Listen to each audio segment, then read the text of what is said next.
네, 우리 잠깐 하나님 말씀 받고 또 기도 집중해서 또 하나님 앞에 나아가겠습니다. 누가복음 22장 39절에서 46절까지입니다.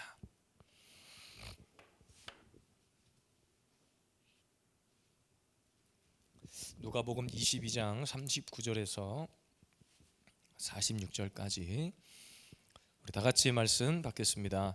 예수께서 나가사 습관을 따라 감난산에 가시매 제자들도 따라갔더니 그곳에 이르러 그들에게 이르시되 유혹에 빠지지 않게 기도하라 하시고 그들을 떠나 돌 던질 만큼 가서 무릎을 꿇고 기도하여 이르시되 아버지여 만일 아버지의 뜻이거든 이 잔을 내게서 옮기시옵소서. 그러나 내 원대로 마시옵고 아버지의 원대로 되기를 원하나이다 하시니 천사가 하늘로부터 예수께 나타나 힘을 더하더라. 예수께서 힘쓰고 애써 더욱 간절히 기도하시니 땀이 땅에 떨어지는 핏방울 같이 되더라. 기도 후에 일어나 제자들에게 가서 슬픔으로 인하여 잠든 것을 보시고 이르시되 어찌하여 자느냐 시험에 들지 않게 일어나 기도하라 하시니라. 아멘.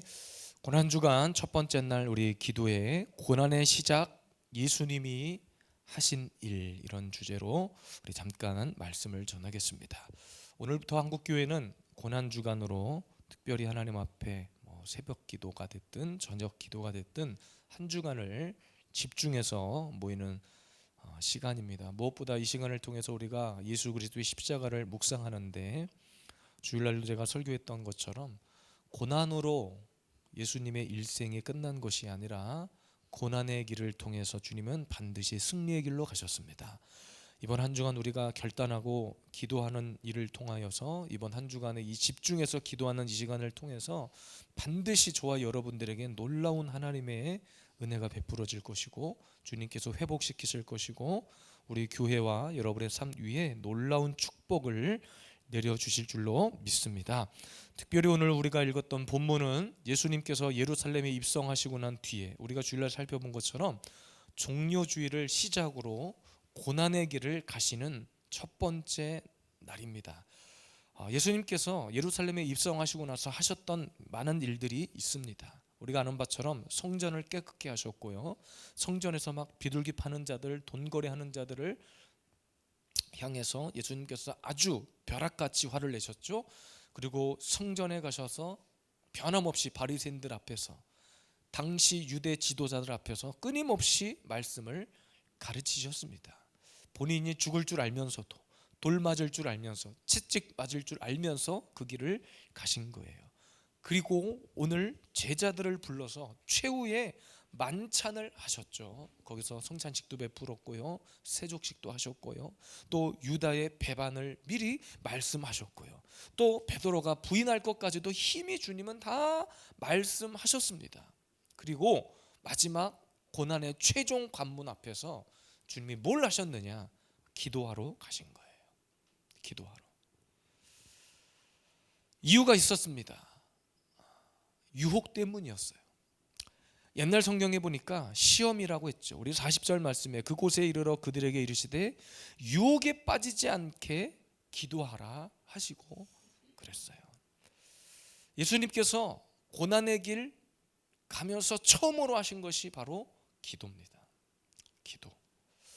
많은 경우에 사람들이 고난이 찾아오고 아픔이 찾아오고 위기가 찾아오면 다 포기해 버리거나, 그리고 고난과 함께 찾아오는 것이 있는데 바로 유혹과 시험이에요. 그래서 고난이 왔을 때 고난이 힘든 것도 있지만 그것보다 더 힘든 것이 유혹과 시험을 이겨내는 것이 더 힘들다는 거예요. 그래서 오죽하면 마귀도 예수님을 광야로 데리고 가서 거기서 유혹하고 시험하려고 했던 거예요. 그러니까 시험과 그 유혹의 장소가 광야였던 이유는 완전히 힘들고 극한 상황까지 몰고 가는 거예요.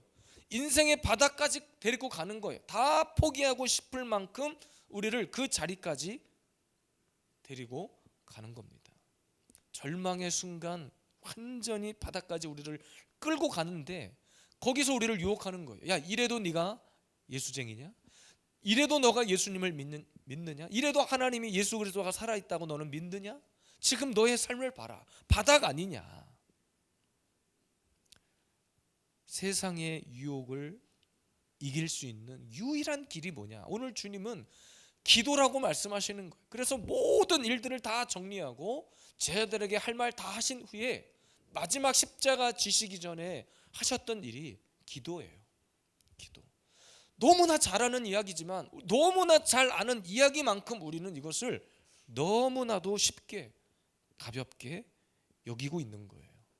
왜 한국교회가, 여러분, 유일하게 전 세계 통틀어서 한국교회가 고난주간이 되면 특별 기도회니 특별 새벽 기도회니 세계 유일한 기도 문화를 가지고 있는 나라가 한국입니다. 어쨌든 그 시간을 통해서 우리가 예수 그리스도의 십자가를 묵상하는 것뿐만 아니라 세상의 유혹을 다 이기고 어떤 상황과 형편을 다 초월해서 기도하자는 거예요. 기도에 집중하자는 거예요. 일종의 하나님이 우리를 향한 테스트인 거죠.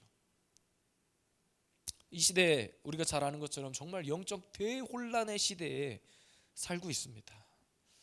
나라의 리더십이 부재인 상태고요, 또 엄청난 경제적인 위기가 찾아왔고, 정말로 정치인들 뿐만 아니고 믿는 저와 여러분들, 한국교회 성도들이 정신 차려 기도하지 않으면 어떻게 될지 모르는 상황에 처해 있는 거예요. 그래서 어쩌면 우리의 삶에 정말 중요한 일들이 참 많죠. 공부하는 일, 학교 가야 되는 일, 돈 버는 일. 이 한 주간만큼은 우리가 그것들을 다 멈추고, 그렇다고 학교 가지 말라는 얘기가 아니라, 돈 벌지 말라는 얘기가 아니라, 지금 이 시간을 우리가 주님 앞에 최우선 순위로 놓고 주님이 저와 여러분들을 향해서 기도하자라고 말씀하시는 거예요. 지금 이 시간을 통해서 주님이 주실 것, 해결해야 될 것, 어떤 영적인 문제들을 주님 앞에 가지고 나아가자는 거예요. 그래서 여러분, 고난이 찾아올 때 우리가 예배하는 것, 기도하는 것, 주님 앞에 헌금을 드리고 봉사하고 섬기는 것들, 오히려 고난이 찾아올 때 이것들을 우리는 중단하면 안 돼요. 더 이럴 때일수록 영적으로 각성하고 악착같이 기도하는 자리에 나가야 됩니다. 주님이 기도하라고 하신 것, 세상의 유혹을, 그 시험을 이길 수 있는 유일한 방편이 기도다. 두 번째입니다. 주님께서 고난의 길, 그리고 그 길 가시면서 하셨던 두 번째 일은 하나님의 뜻을 구했다는 거예요. 하나님의 뜻. 내 뜻이 아니라 하나님의 뜻을 구했다. 42절에 이렇게 기록해요. 이르시되 아버지여, 만일 아버지의 뜻이거든 이 잔을 내게서 옮기시옵소서. 그러나 내 원대로 마시옵고 아버지의 원대로 되기를 원하나이다 하시니. 고난의 길을 가시는 예수님께서 우리가 아는 것처럼 주님은 이미 육신을 입고 계셨어요. 그러니까 육체적으로도 어떤 고난이나 고통이 찾아오면 똑같이 느끼셨고 아파하셨습니다. 예수님도 심지어 피곤해서 주무셨다고 그랬어요. 그런 예수님께서 가시면류관을 쓰고 십자가를 지고 가실 것을 알면서, 그 길이 얼마나 고통스러운지 알면서 가시는 길이었단 말이에요. 그러나 주님은 그 고난의 길을 가시면서 육신을 입고 있는 그 육체적인 욕망을 따라서 살지 않고요, 기도한 것도 마찬가지예요. 오직 하나님의 뜻을 구하셨다는 거예요. 그러니까 어떤 환경에서도 우리의 인생의 최우선 순위가 하나님의 뜻이어야 된다는 거예요. 그러니까 여러분, 고난이 찾아오고 힘들고 어려운 순간이 찾아오잖아요. 가장 먼저 뭘 점검해야 되냐면 방향 설정이에요. 지금 내 방향 설정이 제대로 되어 있는가? 하나님 앞에 내 인생의 방향 초점이 제대로 맞춰져 있는가? 그러니까 주님이 이런 고난의 시간을 가고 자기가 가시면류관 쓰고 채찍질을 당하고 침뱉음을 당하고 십자가를 질 것을 아시면서 육신의 소욕을 따라, 육신을 입고 있었지만 육신의 생각을 따라 행하지 않고요, 하나님의 뜻을 따라 행하기를 구했습니다. 그러니까 여러분, 진짜 신앙인, 진짜 믿음의 사람인지 아닌지를 알려면 고난이 닥쳐보면 알 수 있는 거예요. 힘들고 어려운 고난이 찾아오면 확실히 알 수 있는 거예요.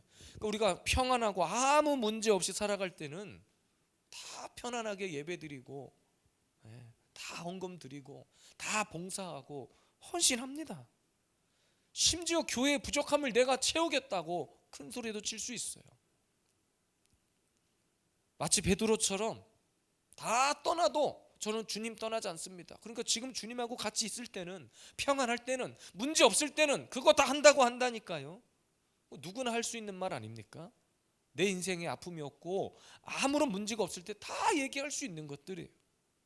그러나 고난 앞에서는 장사가 없는 거예요.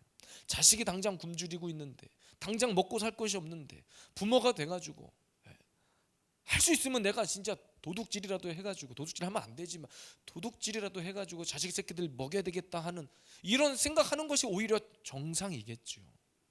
그런 오늘 본문의 예수님은 고난 앞에서 몸소 보여주신 그 모범이 뭐냐, 어떤 환경에서도 오직 하나님의 뜻, 내 인생의 영적인 그 방향 설정이 흔들리지 않는다는 것을 보여준 거예요. 그러니까 어떤 상황이 찾아와도 내 인생의 바닥을 가고 진짜 떼거리가 없고 당장 굶어 죽기 일보 직전이어도 주님이 나에게 하라고 하신 일, 주님이 나에게 가라고 하신 길, 방향이 흔들리면 안 된다는 거예요. 그것이 하나님의 뜻이 무엇인지를 우리가 간구할 때 우리의 방향의 설정이 흔들리지 않는다는 거예요. 그러면 고난이 찾아오면 가장 먼저 해야 될 일이 뭐라고요? 방향 설정. 딱 아무리 힘들고 어렵지만 내가 지금 가고자 하는 길이 맞는가? 보이지 않고 가진 것 없고 인생이 바닥이긴 하지만 방향 설정만 제대로 되어 있으면 우리는 무너지지 않습니다. 주님이 끝내 하나님의 뜻을 구하고 그 방향 설정이 흔들리지 않았기 때문에 십자가 지고 죽으셨지만 부활하신 거예요. 예수님이 육신을 입고 계셨다니까요. 저와 여러분들처럼 똑같이 육신을 입고 계셨는데 그 길을 갈 수 있었던 이유는 하나님의 뜻을 향한 온전한 방향 설정이 확실히 지켜졌기 때문입니다. 그러니까 이것은 기도를 많이 하고 우리가 말씀을 많이 하는 그것이 너무나 귀하고 중요하지만 그것이 다가 아니라는 거예요. 그러니까 우리가 군인들이 훈련을 게을리하지 않는 이유는 실전을 위해서예요. 실전을. 몇 해 전에 북한에서 막 연평도로 포격을 하고 서해 교전이 일어났던 경험들이 있습니다. 저는 2000년도 초반에 제가 군생활을 했기 때문에 실제 제가 군대 막 갔을 때 그 일이 1차 연평해전이라고 해서 그 일이 있었어요. 근데 그럼에도 불구하고 우리 아군의 어떤 일정 부분 피해를 입기는 했지만 그 전투에서 승리할 수 있었던 이유는 뭐예요? 끊임없이 실전을 대비한 훈련이 되어 있었기 때문입니다. 그러니까 우리가 이런 고난을 대비해서 우리가 앞으로 장차 닥칠 그 환난을 대비해서 끊임없이 예배 훈련하고 기도 훈련하고 말씀 훈련을 하는 거예요. 왜? 고난의 때에 그 방향 설정이 흔들리지 않기 위해서. 고난의 길을 가시면서 주님이 하셨던 첫 번째 두 가지 사역을 살펴봤습니다. 첫 번째는 기도예요. 그 기도가 어떤 기도냐? 내 뜻이 아니라 하나님의 뜻을 이루기 위한 기도. 그리고 세상의 유혹을 이길 수 있는 유일한 길이 기도였기 때문에, 그리고 그 기도의 결과 오늘 본문에 보니까 천사들이 예수님 앞에 와서 수종 들고 땀방울이 핏방울이 되도록 기도했을 때 결과가 뭐였냐면 천사들이 우리를 수종 드는 거예요. 오늘 이 밤에 우리가 기도하고 부르짖을 때 천사들이 와서 하나님께서 천사를 보내서 우리의 삶을, 우리의 형편과 처지를 주님이 헤아리시는 것뿐만 아니라 반드시 믿음의 영적 돌파의 길로 우리를 이끄실 것입니다. 우리 한 주간 결단하고 기도의 자리에 여러분 나오셨어요? 오늘 이 밤에도 부르짖어 기도할 겁니다. 뜨겁게 찬양하고 기도하고 부르짖을 때 오늘도 천사들의 영접을 우리가 받고 천사들이 우리를 돕고 기도할 수 있도록 우리의 가슴을, 우리의 심령을 오늘도 성령의 불로 뜨겁게 충만케 되기를 주님의 이름으로 축복합니다.